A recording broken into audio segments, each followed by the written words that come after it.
രുക്മിണിയോടാണോ സത്യഭാമയോടാണോ ഭഗവാൻ ശ്രീകൃഷ്ണന് കൂടുതൽ ഇഷ്ടം?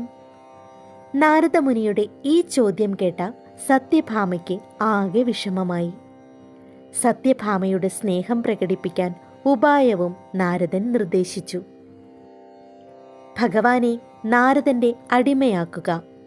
തിരിച്ച് ഭഗവാനെ സ്വന്തമാക്കാൻ സത്യഭാമയുടെ സർവ്വ സ്വത്തുക്കളും ആഭരണങ്ങളും കാഴ്ചവെക്കുക.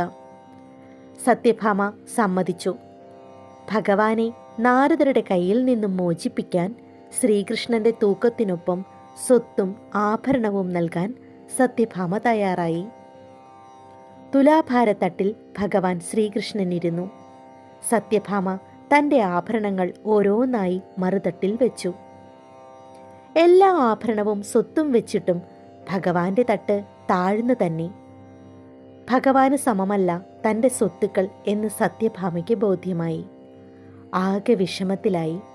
ഭഗവാൻ തന്നെ വഴി പറഞ്ഞു കൊടുത്തു രുക്മിണീ ദേവിയെ ആശ്രയിക്കാൻ.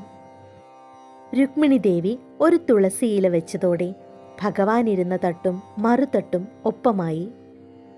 രുക്മിണിയുടെ കളങ്കമില്ലാത്ത നിരഹങ്കാര നിസ്വാർത്ഥ സ്നേഹം സത്യഭാമയ്ക്ക് ബോധ്യമായി.